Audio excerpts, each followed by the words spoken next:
Hi guys, எல்லாருக்கும் வணக்கம் guys. இந்த வீடியோவில் நம்ம என்ன பார்க்க போகிறோன்னா, இந்திய அணி தான்ப்பா இருக்கிறதுலே ரொம்பவும் மிகவும் ஆபத்தான அணி, வலுவான அணி இருக்கிற இப்போ கரண்ட் ஃபார்மில் அப்படின்னு சொல்லிட்டு ஸ்ரீலங்காவின் லெஜெண்டரி பிளேயரான குமார் சங்ககாரா இந்திய அணி குறித்து சில பல கருத்துக்கள்லாம் பேசியிருக்காரு.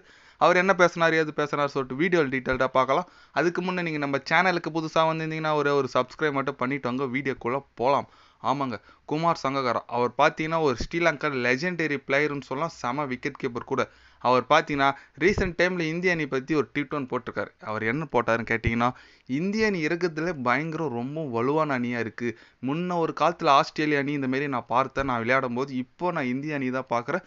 3 விதமான ஃபார்மேட்லையும் சூப்பராக இருக்காங்க. இப்போ இந்தியா ஏ டீம் இல்லாமல் பி டீமே இந்தியாவோட இப்படி இந்தியா ஈக்குவல் ஆடுற அளவுக்கு ஒரு பி டீமும் இருக்குது. 2 டீமாக இருக்காங்க இந்திய அணி. அதெல்லாம் இருக்கும்போது 2 டீமில் ஒரு நல்ல பிளேயிங் லெவல் சூப்பராக செட் பண்ணி எடுத்துகிட்டு வந்து வேர்ல்டு கப்பில் ஆடினாங்க, வின் பண்ணிட்டாங்க.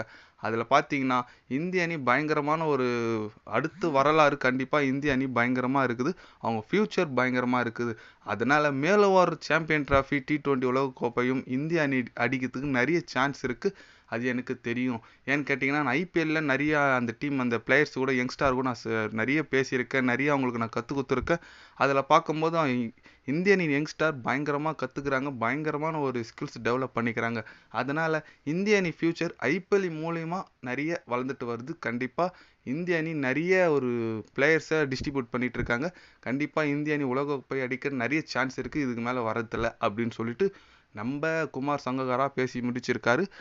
அவர் சொல்கிற மாதிரி கரெக்டு தாங்கன்னா, ஐபிஎல்லில் வந்து நிறைய பிளேயர் நமக்கு கிடைக்கிறாங்க. பும்ரா, கேஎல் ராகுல், ஹர்திக் பாண்டியா அப்படின்னு சொல்லிட்டு நிறைய லெஜெண்டரி பிளேயர்லாம் கூட நம்மளுக்கு வந்து ஐபிஎல் இருந்தால் கிடைச்சாங்கன்னு சொல்லலாம். ஏன்னா அந்தளவுக்கு நல்ல ஒரு ஐபிஎல் நல்ல பிளாட்ஃபார்ம் எடுத்து கொடுக்குது யங்ஸ்டாருக்கு.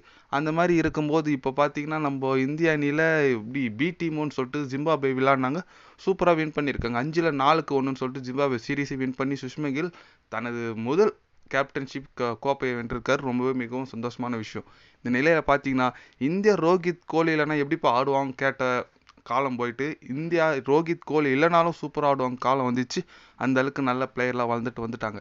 இந்த நிலையில் பார்த்தீங்கன்னா நம்ம குமார் சங்ககாரா இந்த மாதிரி பேசியிருக்கிறது ரொம்பவே ஆச்சரியமாக இருக்குது. ஏன்னா ஒரு ஸ்ரீலங்கன் பிளேயர் அவர் இந்த மாதிரி பேசியிருக்கிறது ரொம்பவே வியப்பாக இருந்தாலும் இந்திய அணிக்கு பிரைட் ஃபியூச்சர் இருக்குது, நல்லா இருக்குங்க. அடுத்து ஒரு ஐசிசி சாம்பியன் ட்ராஃபி வருது, T20 உலகக்கோப்பை மறுபடியும் 2026 வருது, 2027 51 வேர்ல்டு கப் வருது. அதனால் கண்டினியூவாக வேர்ல்ட் கப்ஸு அப்புறம் சீரீஸ் நிறைய வந்துகிட்டே இருக்குது. அதில் இந்திய அணி மேலும் கோப்பை வென்றால் கண்டிப்பாக நம்ம இந்தியா 140 கோடி மக்களுக்கு ரொம்ப சந்தோஷமாக இருக்குன்னு நான் நினைக்கிறேன். நீங்கள் சொல்லுங்கள், இந்திய அணி இன்னும் எத்தனை உலகக்கோப்பை வெல்லும்? அதுவும் கௌதம் கம்பீர் வேறு பயிற்சியாளராக வந்திருக்காரா, தலைமை பயிற்சியாளராக, இன்னும் எத்தனை உலகக்கோப்பை நீங்கள் வெல்லும்னு நினைக்கிறீங்கன்னு சொல்லிட்டு ஒரு கமெண்ட் பண்ணிட்டு போங்க. இது போன்ற ஸ்போர்ட்ஸ் நியூஸை தெரிஞ்சுக்கணும்னா சேனலை சப்ஸ்கிரைப் லைக் ஒன்று பண்ணிக்கோங்க. கண்டிப்பாக கிரிக்கெட் பற்றி டே பை டே சேனலில் அப்டேட் வரும். மறக்காமல் சப்ஸ்கிரைப் மட்டும் கொஞ்சம் பண்ணி வச்சுக்கோங்க. நன்றி, வணக்கம்.